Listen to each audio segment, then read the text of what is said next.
আসসালামু আলাইকুম ভিউয়ার্স, আশা করি সবাই ভালো আছেন। অনেক দিন পর একটি হাতের কাজের ভিডিও নিয়ে হাজির হয়েছি। এটা হচ্ছে আমার প্রথম রুমাল করা হাতের কাজের। তো এটা একটি অর্ডারের রুমাল ছিল। তো কাস্টমার তার এই ডিজাইনটা দিয়েছিল এবং সেই ডিজাইন অনুযায়ী কিন্তু আমি এটা করেছি। আর এটা হচ্ছে ড্রয়িং, পরবর্তী ভিডিওতে আপনারা যদি চান আমি ড্রয়িং টিউটোরিয়াল দিয়ে দিব। তো আমি এখানে সেলাই টিউটোরিয়ালটা শেয়ার করতেছি। আশা করি আপনারা আমার ভিডিওর পাশেই থাকবেন এবং প্রথম থেকে লাস্ট পর্যন্ত দেখবেন। তাহলে কিন্তু আপনারা এই একটা ভিডিওর মাধ্যমে অনেকগুলো সেলাই শিখতে পারবেন। তো এখানে দেখছেন আমি কিন্তু এই ছোটো ছোটো পাতাগুলো ভরাট করতেছি। তো আপনারা কিন্তু এভাবে ছোটো ছোটো পাতাগুলো ভরাট করে নিতে পারেন। আর হাতের কাজ সবসময় চেষ্টা করবেন একটু আস্তে ধীরে এবং ধৈর্য সহকারে করার জন্য, এবং সেলাইগুলো যেন নিখুঁত হয় সেদিকে খেয়াল রাখতে হবে। তাহলে হাতের কাজ দেখতে অনেক বেশি সুন্দর লাগবে। তো আসসালামু আলাইকুম ভিউয়ার্স, আশা করি সবাই ভালো আছেন। আমিও আল্লাহর অশেষ রহমতে ভালো আছি। তো মনটা খুবই খারাপ, কারণ আমার এখন রেগুলার ভিডিও দেওয়া হয় না। আমার ইউটিউব চ্যানেলটা নিয়ে অনেক বড় স্বপ্ন ছিল যে আমি কয়েক মাস পরে মনিটাইজেশন অ্যাপ্লিকেশন পাঠাবো, কিন্তু না, নতুন বছর শুরু হওয়ার সাথে সাথে আমার ওয়াচ টাইম অলরেডি অর্ধেক কেটে গিয়েছে। সেজন্য আর ভিডিও মেক করতে ইচ্ছে করে না এবং ভিডিও আপলোড দিতেও ইচ্ছে করে না। তারপরও মাঝে মাঝে একটু আধটু দেই। তাছাড়া আমিও শারীরিকভাবে একটু অসুস্থ, যার কারণে আমি নিয়মিত ভিডিও দিতে পারি না। এখন আমি একটু অর্ডারের কাজটাই নিয়ে ব্যস্ত আছি। এই অর্ডারের কাজগুলোর ভিডিও আমি মাঝে মাঝে আপলোড দেওয়ার চেষ্টা করি। তো আমি এখন এই যে রোজ ফ্লাওয়ারটা করতেছি। এই রোজ ফ্লাওয়ারটা তৈরি করা কিন্তু খুবই সহজ। আর আমি কিন্তু এই রোজ ফ্লাওয়ারটা আর কখনো করিনি, এই প্রথম করতেছি। কিন্তু প্রথম অনুযায়ী কিন্তু মাশাআল্লাহ আমার অনেক বেশি সুন্দর হয়েছে। তো ক্যামেরার মধ্যে কিন্তু রোজ ফ্লাওয়ারটা তেমন বেশি বোঝা যায় না, সরাসরি কিন্তু খুবই সুন্দর লাগে। তো আমি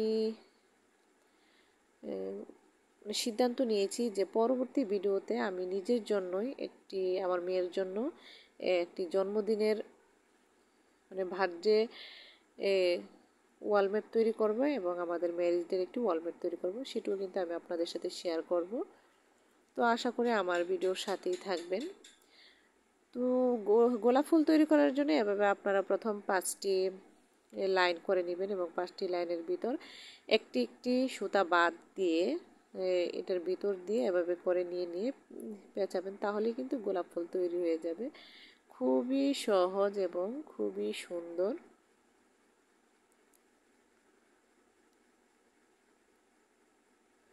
এই যে দেখুন আমার গোলাপ ফুলটা কিন্তু ভরাট হয়ে গেছে। তো আমি আরেকটু চেষ্টা করতেছি সাইড দিয়ে যে ফাঁকাগুলো আছে এগুলো এভাবে একটার আগে একটু আগে করে আগে পিছে সেলাই করে গোলাপ ফুলের যে শেপটা আছে সেটা দেওয়ার জন্য।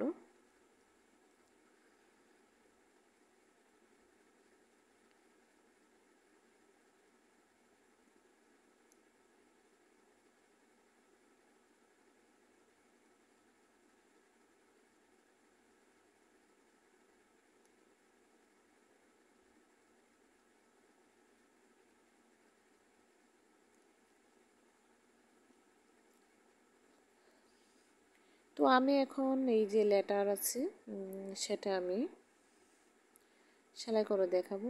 তো লেটারটা সেলাই করার জন্য আপনারা সবসময় চেষ্টা করবেন এক নাল সুতা নেওয়ার জন্য, তাহলে লেটারের যে সেলাইটা একদম নিখুঁত হবে। এবং 2 নাল সুতা দিয়ে যদি করেন তাহলে বেশি সুন্দর লাগবে না।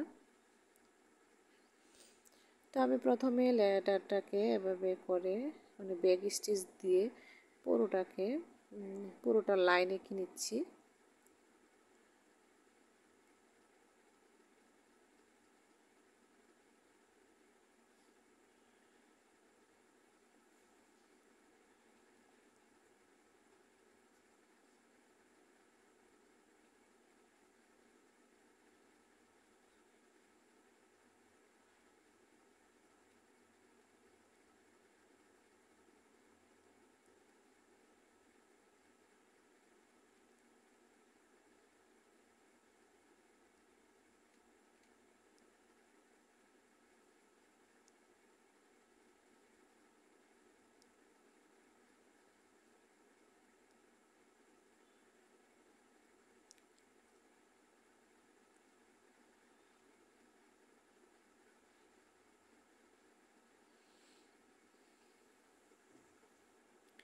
তো এখন আমি বর্ডারের যে লাইনটা আছে সেটা তৈরি করব।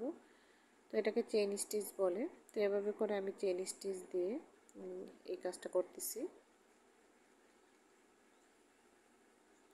আর এই সেলাইটা কিন্তু আমরা নতুন পুরাতন কম বেশি সবাই পারি।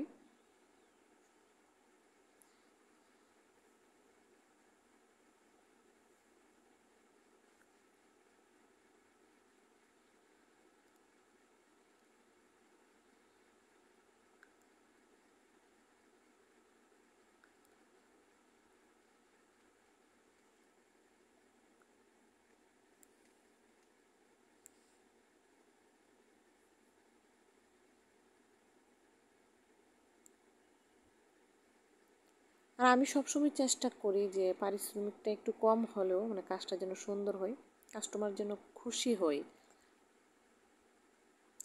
আমার কষ্ট হবার হোক, কিন্তু কাস্টমার যেন খুশি হয়, মানে এটাই থাকে আমার মূল লক্ষ্য।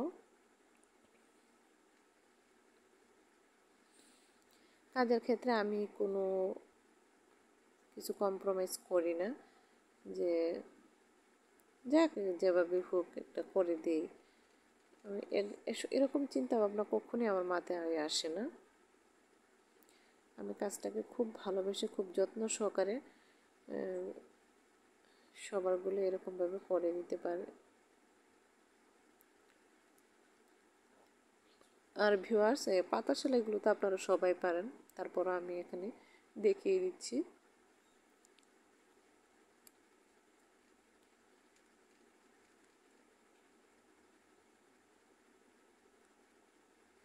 আর রুমালটা আমি নিয়েছি এখানে 14 ইঞ্চি করে, চতুর্পাশে 14 ইঞ্চি করে নিয়েছি। আপনারা চাইলে 10 ইঞ্চি, 14 ইঞ্চি, 16 ইঞ্চি এভাবে করেও সাইজ কিন্তু করে নিতে পারেন।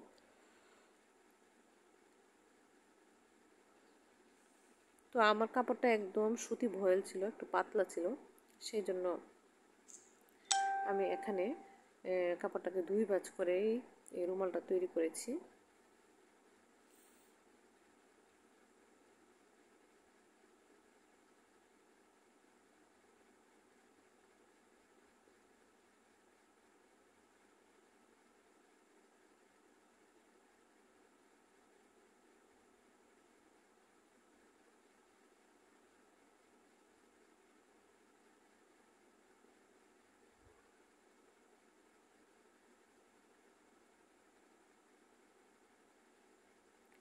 তো আমি এখন আপনাদের এই বর্ডারের ডিজাইনটা দেখিয়ে দিচ্ছি। আপনারা চাইলে কিন্তু এই বর্ডার ডিজাইনটা যে কোনো জায়গায় করতে পারেন, যেমন বাচ্চাদের ফ্রকে, কুশন কাভারে, বালিশের কাভারে, মানে যে কোনো জায়গাতে কিন্তু এই বর্ডার ডিজাইনটা করতে পারেন। তো সিম্পলের মধ্যে কিন্তু এই বর্ডার ডিজাইনটা খুবই সুন্দর। তো কর্নারের কাজটা আমি কীভাবে করতেছি সেটাও কিন্তু আমি আপনাদেরকে এই ভিডিওর মাধ্যমে দেখিয়ে দিচ্ছি। ভিডিওটা একটু লং, তবে কিছু করার নেই, যেহেতু এক ভিডিওতে সবগুলো সেলাই দেখাচ্ছি, ভিডিওটা একটু লং হবে।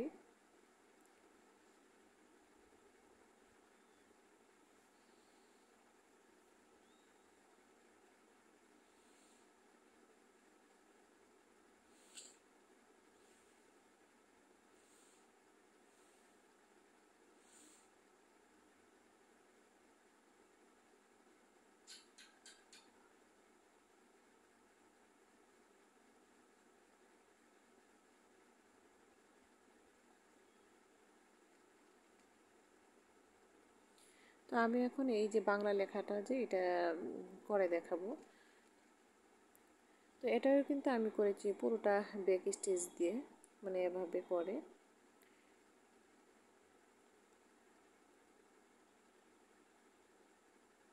মানে এভাবে করে হাতের লেখাগুলো করলে কোনো আঁকা বাঁকা হয় না, খুব সুন্দর দেখায়।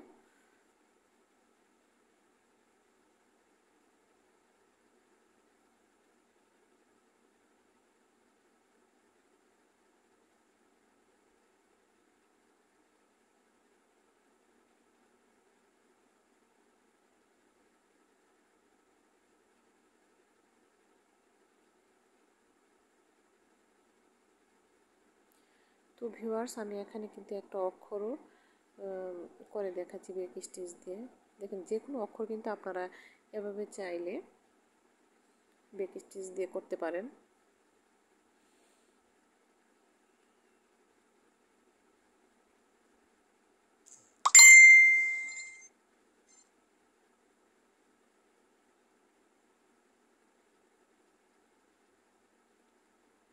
তো ভিউয়ার্স, এই হচ্ছে আমার রুমালটার ফাইনাল লুক। তো কেমন হয়েছে আপনারা কিন্তু আমাকে অবশ্যই কমেন্ট করে জানাবেন। তো পরবর্তী ভিডিওতে আমি কিভাবে এটা সেলাই করেছি সেটা টিউটোরিয়াল শেয়ার করবো। আজকে পর্যন্ত সবাই ভালো থাকবেন, সুস্থ থাকবেন। আল্লাহ।